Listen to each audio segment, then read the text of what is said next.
On est dans la capitale de la gastronomie et là, c'est presque la révolution, non? Alors c'est pas le grand soir encore, mais notre but c'est de normaliser un peu la cuisine végétale qui manque un petit peu de notoriété, même si c'est une tendance croissante.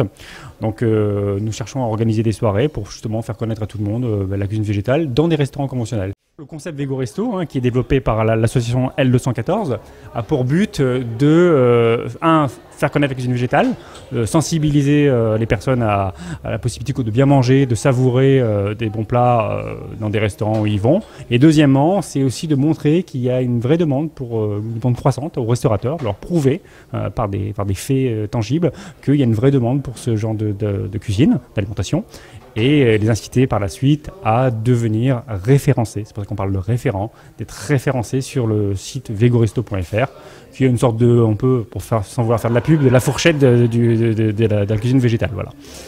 La cuisine végétale, comme son nom l'indique, c'est une cuisine qui ne comporte pas de produits animaux, alors aussi bien de la chair animale, viande, poisson, que des produits dérivés de l'exploitation animale, comme le lait, les œufs, le miel. Voilà, en gros.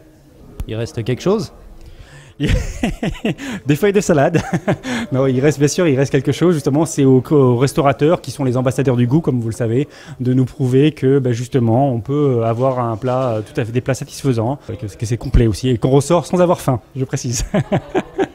Dans la cuisine coréenne, il y a beaucoup de légumes, on mange. C'est rare, on mange la viande ou voilà. Donc j'étais d'accord, on fait tout de suite.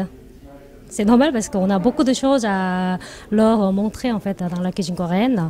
On peut manger sans viande.